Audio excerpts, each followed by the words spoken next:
আজকে আমি রান্না করব ফুলকপি দিয়ে চিকেন। ফুলকপি চিকেন, ফুলকপিটা দেখুন কেটে নিয়েছি। এখন তো শীতের সময়, এখন হালকা হালকা শীত পড়েছে।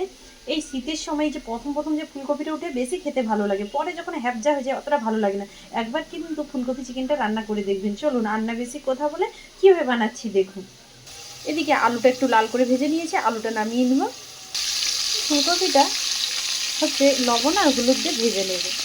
যাদের হচ্ছে ফুলকপিতে গ্যাস হয়, সমস্যা হয়, তারা কী করবে, হালকা লবণ জলে, গরম জলে ফুটিয়ে নেবে, তারপর ফুলকপিটা কিন্তু ভালো করে ভেজে নেবে। এবার ফুলকপিটা আমি ভালো করে ভেজে নিচ্ছি। আর ফুলকপির মধ্যে পোকাও থাকে, লবণ জলে ভালো করে ফুটে নিলে পোকাটা উপর দিকে উঠে যাবে, তাহলে পোকা থাকলেও বেরিয়ে যাবে। আমি হচ্ছে মশলাটা কষিয়ে, মানে মশলাটা মাখিয়ে রান্না করব। আপনারা মশলা কষিয়েও রান্না করতে পারেন। এবার এখানে লবণ, হলুদ, একটু লঙ্কার গুঁড়ি আর একটু জিরের গুঁড়ি, আপনাদের কাছে ধনের গুঁড়ি থাকলে আপনারা এখানে ধনের গুঁড়িও ব্যবহার করবেন। এবার হচ্ছে পেঁয়াজ কুচি, এবার এখানে হচ্ছে কাঁচা লঙ্কা,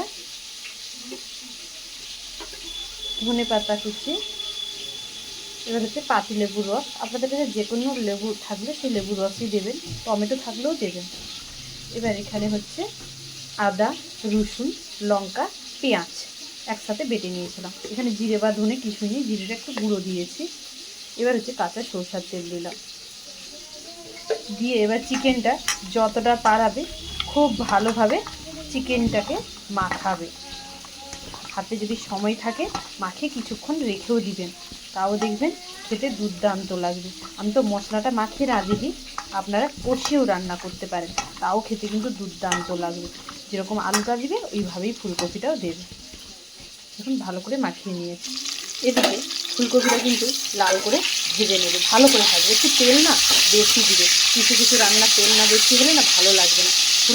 ফুলকপিটা কিন্তু ফাঁকা তেলে ভাজবে, তবে ফুলকপিটা খেতে বেশি ভালো লাগবে। দেখুন ফুলকপিটা লাল করে ভেজে নিয়েছি। এবার ফুলকপিটা আমি নামিয়ে নেব। সেই তেলের উপরে সামান্য চিনি দিলাম। যারা চিনি খেতে পছন্দ করেন না তারা চিনিটা বাদ দিয়ে দিবেন। এবার এখানে বেশি করে একটু গোটা জিরে দিয়ে দিবে, শুকনো লঙ্কা আর হচ্ছে তেজপাতা দিয়ে এগুলো খুব ভালোভাবে ভাজবে। ভালো করে যখন ভাজার একটা গন্ধ উঠে যাবে তখন সেই ম্যারিনেট করা চিকেনটা দিয়ে দেবে, মাখানো চিকেনটা। এবার কিন্তু ঢাকা দিবে না, ভালো করে কষাবে।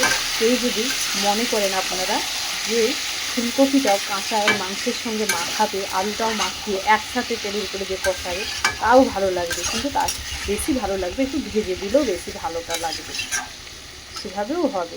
এবার ভালো করে কষাতে থাকবে। ভালো করে আমি কিন্তু অনেকক্ষণ ধরে কষাচ্ছি, এটা কিন্তু অনেকক্ষণ ধরে কষাবে, মানে প্রথমে কিন্তু ঢাকা দিয়ে দেবে না।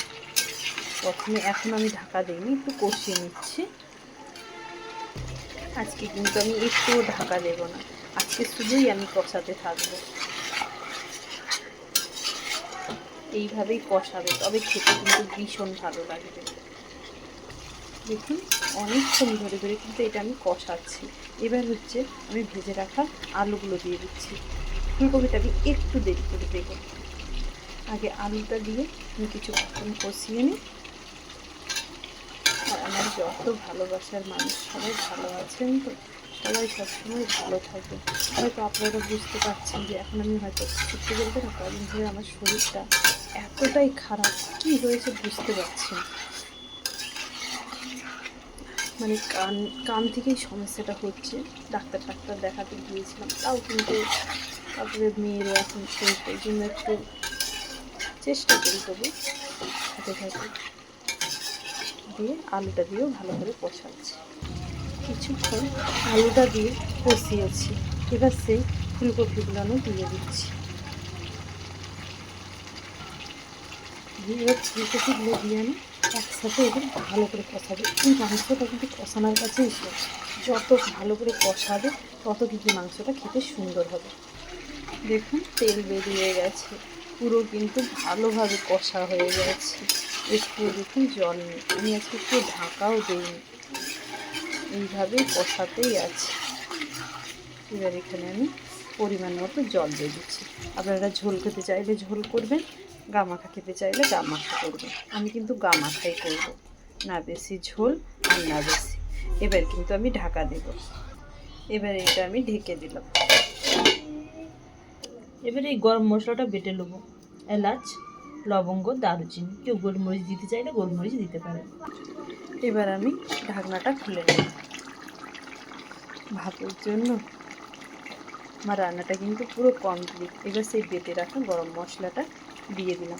এটা কিন্তু আমি জল দিয়ে বেটেছিলাম, দিয়ে মিশিয়ে এই দেখুন আমার ঝোলটা দেখেছেন, না বেশি আর না কম।